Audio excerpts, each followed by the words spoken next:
మోదీ, చంద్రబాబు, పవన్ కళ్యాణ్ త్రిమూర్తులుగా ప్రజల వెంట ఉంటారు. ఆదర్శవంతంగా పొట్టి శ్రీరాములు మార్కెట్ శాసించే స్థాయి ఉన్న పనులు చేయలేని దౌర్భాగ్యంలో వైకాపా మంత్రులు, యువ నాయకులు రామన్న, శంకరన్న రాష్ట్ర ప్రజల భవిష్యత్తు కోసం, రాష్ట్రాన్ని బతికించుకోవడం కోసం ఎన్డీఏ కూటమిని గెలిపించుకోవాల్సిన అవసరం ఉందని కూటమి ఎంపీ అభ్యర్థి కింజరాపు రామ్మోహన్ నాయుడు అన్నారు. రాష్ట్ర అభివృద్ధికి, ప్రజల సంక్షేమానికి త్రిమూర్తుల్లా మోదీ, చంద్రబాబు, పవన్ కళ్యాణ్ ప్రజల వెంట ఉంటారని భరోసానిచ్చారు. స్థానిక పొట్టి శ్రీరాములు మార్కెట్, దమ్మల వీధి తదితర ప్రాంతాల్లో శుక్రవారం పాండ్రంకి శంకర్ ఆధ్వర్యంలో కూటమి ఎమ్మెల్యే అభ్యర్థి గొండు శంకర్ చేపట్టిన ప్రజాకలం ప్రచార కార్యక్రమంలో రహమాన్ నాయుడు ముఖ్య అతిథిగా పాల్గొన్నారు.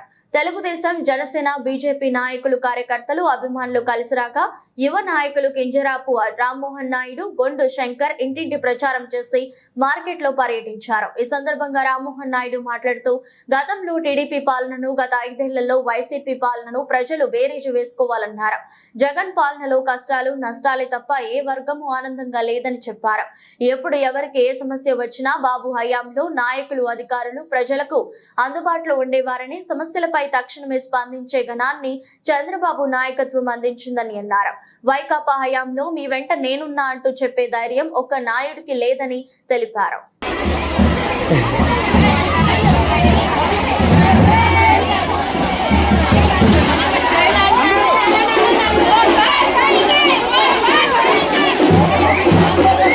గట్టిగా గట్టిగా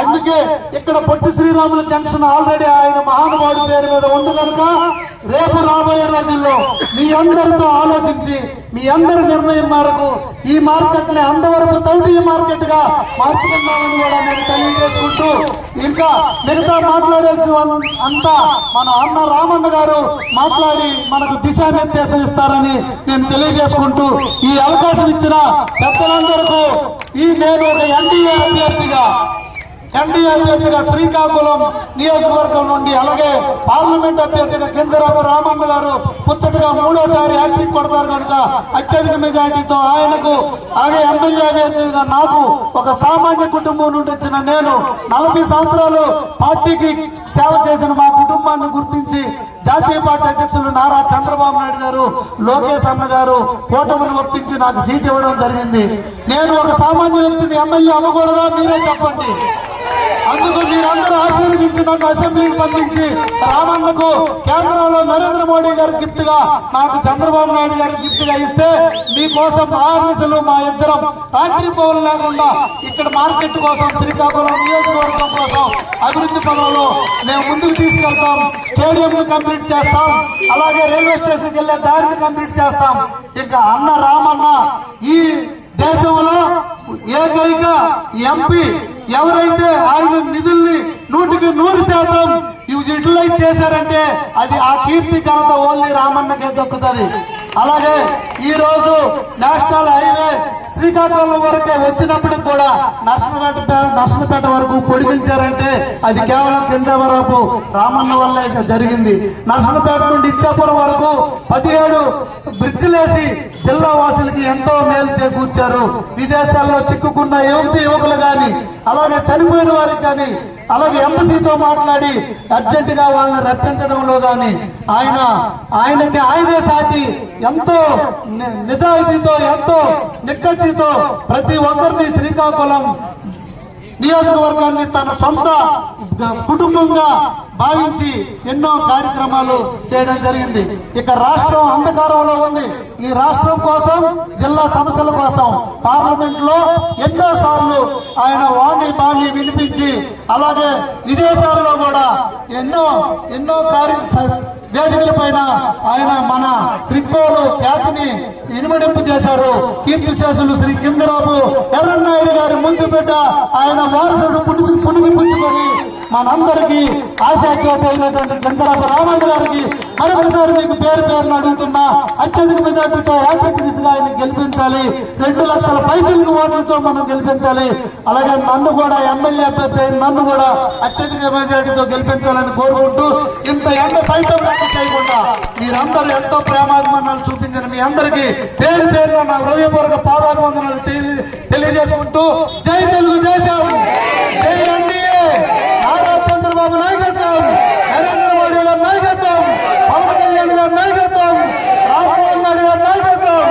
మీ అందరికీ మాటిస్తున్నాం, మున్సిపాలిటీ ఎలక్షన్ మాకు ప్రభుత్వం వచ్చిన సంవత్సరం లోపల ఈ ఎలక్షన్లు జరిపించి మీకందరికీ న్యాయం చేసే విధంగా చేస్తామని తెలియజేసుకుంటూ, ఇప్పుడు మన యువ కిషోరం రేపు రాబోయే సార్వత్రిక ఎన్నికల్లో రేపు ప్రజాప్రతినిధి అనే పదానికి అంటే పేదవాళ్ళ గురించి ఎక్కడ ఆలోచించలేదు. పేదవాళ్ళ తాలూకా దాని నొప్పి తెలియలేదు. వాళ్ళకి ఆ ఇల్లులు ఇవ్వకుండా వాళ్ళే వ్యాపారం చేసుకున్నట్టుగా లిస్టులన్నీ కూడా మార్చేశారు. కొన్ని లిస్టులు మార్చుకొని వేరే వాళ్ళకి ఇచ్చినప్పుడు ఆ రోజు మా అక్క చెల్లెమ్మల ఆడపడుచులు కలిసినటువంటి డబ్బులు తిరిగి ఇవ్వాలా లేదా అనేది మీ అందరికీ అడుగుతాను. ఒక్క పైసా అంటే పైసా ఇవ్వలేదు. అంటే మీరు కట్టిన డబ్బుల మీద వాళ్ళ వ్యాపారం చేసుకున్నట్టుగా మీ దగ్గర తీసుకున్నటువంటి డబ్బులకి ఇల్లు ఇవ్వక, స్థలము ఇవ్వక, ఇల్లు కట్టుకోవడానికి డబ్బులు ఇవ్వక ఈ రోజు పట్టణంలో ఎంతో మంది పేదలు ఈ రోజు ఇల్లు లేకుండా ఉండారనంటే మనకి కూడా చాలా బాధాకరమైనటువంటి విషయం. అందుకనే మళ్ళీ చంద్రన్న వచ్చిన తర్వాత ప్రతి ఒక్కరికి ఇల్లు ఉండే విధంగా మేము కట్టి చూపిస్తాం, చేసి తీరుతామని కూడా ఈ సందర్భంగా తెలియజేస్తున్నాం. ఇల్లు ఇవ్వడమే కాదు, ప్రతి ఇంటికి కూడా కుళాయి వేసి ఆ కుళాయిలో స్వచ్ఛమైనటువంటి త్రాగునీరు ఇప్పించే బాధ్యత కూడా తెలుగుదేశం పార్టీ, జనసేన, బీజేపీ తరఫున మేము తీసుకుంటాం. ఈ రోజు కేంద్ర ప్రభుత్వం కూడా నిధులు ఇస్తుంది. జల్ జీవన్ మిషన్ అని కోట్ల రూపాయల నిధులు ఇంటింటికి కూడా ట్యాప్ వేయండి, కుళాయి వేయండి అని చెప్పి మోదీ గారు ప్రత్యేకంగా నిధులిస్తుంటే కేంద్ర ప్రభుత్వం ఇచ్చినటువంటి నిధులకి రాష్ట్ర ప్రభుత్వం కొంత నిధులు పెడితే చాలు ఆ స్కీమ్ ముందుకెళ్తుంది. కానీ జగన్మోహన్ రెడ్డి అది కూడా చేయట్లేదు. ఆ కొంత నిధులు కానీ ఇస్తే బ్రహ్మాండంగా వాటర్ స్కీమ్లు మన రాష్ట్రం మొత్తం మీద చేసుకోవచ్చు. మిగతా రాష్ట్రాలు చేసుకుంటున్నాయి, కానీ జగన్ కా ఆలోచన లేదు. జగన్ ఆలోచన అంతా ఏంటి? ఎక్కడ నుంచి కబ్జా చేద్దాం, ఎక్కడ నుంచి భూమి దుబ్బేద్దాం, ఎక్కడ నుంచి డబ్బులు దుబ్బేద్దాం, ఇసుక ఎలా దుబ్బేద్దాం, మందు మీద వ్యాపారం చేసుకుని డబ్బులు ఎలా దుబ్బేద్దాం, కరెంటు ఛార్జీలు పెంచి డబ్బులు ఎలా లాగేద్దాం, ఈ రోజు రెంటులు ఎలా పెంచేసి డబ్బులు లాగేద్దాం, ఎత్త మీద పన్ను, డ్రైనేజ్ మీద పన్ను, ఇంటి మీద పన్ను అన్ని కూడా పెంచి ఎలా లాగేద్దాం, రిజిస్ట్రేషన్ మీద ట్యాక్సులు పెంచేసి ఎలా లాగేద్దాం, ఎవడైనా గడప తొక్కితే ఆడికి ట్యాక్స్ పెంచి ఆడి మీద ఎలా కక్ష తీర్చుకునే విధంగా చేద్దాం. ఇదే ఆలోచన తప్పితే వచ్చిన వాడి కష్టమైతే ఆ కష్టం ఎలా తీరుద్దామన్న ఆలోచన ఈ 5 సంవత్సరాల్లో ఎక్కడ కూడా లేదు. అందుకనే నిరుపేదలు, లేబరు, కష్టపడినటువంటి వాళ్ళు, ఇలా నిత్యం చెమటలో బ్రతికేటటువంటి వాళ్ళు, ఎండనక వాననక కష్టపడే వాళ్ళు, మీ అందరూ కూడా గుండెల మీద చేసుకొని ధైర్యంగా సైకిల్ గుర్తు మీద ఓటు వేసి నిశ్చింతగా ఉండండి. మీకు కాపాడుకునే నాయకులుగా వస్తున్నాం. చంద్రబాబు నాయుడు గారు మీ వెంట, పవన్ కళ్యాణ్ గారు మీ వెంట, నరేంద్ర మోదీ గారు మీ వెంట, త్రిమూర్తుల్లాగా మీకు అండగా ఉండి రేపు అన్ని విధాలుగా మీ భవిష్యత్తుని సక్రమంగా చూసుకునే బాధ్యత తీసుకుంటాం. దానికి అనుగుణంగా మీరందరూ కూడా ఆశీర్వదించాలని మళ్ళీ ఈ సందర్భంగా మీ అందరికీ తెలియజేసుకుంటూ, అసలు ఈ వ్యాపారం ఇక్కడ ఉన్నటువంటి మార్కెట్ నడుస్తుందంటే దాని వెనక ఉన్నటువంటి వెన్నుపోస కళింగ వయసులు అనేది మనం గుర్తు చేసుకోవాలి. అటువంటి కళింగ వయసులు ఎంతో మంది ఇక్కడ షాపులు నడిపిస్తున్నారు. అందులో కూడా ఉన్న వాళ్ళు ఉన్నారు, లేని వాళ్ళు ఉన్నారు.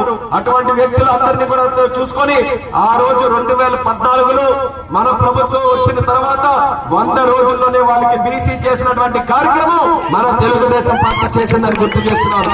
ఒక కులాన్ని కలపాలంటే ఎంత సున్నితమైనటువంటి అంశమో ఇక్కడ ఉన్న రాజకీయాలు తెలిసినటువంటి పెద్దలకు అందరికీ కూడా తెలుస్తాయి. అది మంచిగా జరగవచ్చు, చెడుగా జరగచ్చు, కానీ రాజకీయాలు పక్కన పెట్టాం. కళింగ వైశ్యులకు ఇచ్చినటువంటి హామీ ప్రకారం బీసీలు చేయాలని ఆ రోజు గోవిందరాజు గారు ఉన్నారు, ఎంతో పోరాటం చేశారు. పెద్దలందరూ కూడా ఉన్నారు, చాలా పోరాటం చేశారు. వాళ్ళందరి సమక్షంలోనే 100 రోజుల్లో బీసీలు చేసి 10 సంవత్సరాలు అవుతుంది. ఎంతో మంది పిల్లలకి ఇంజనీరింగ్లు, మెడికల్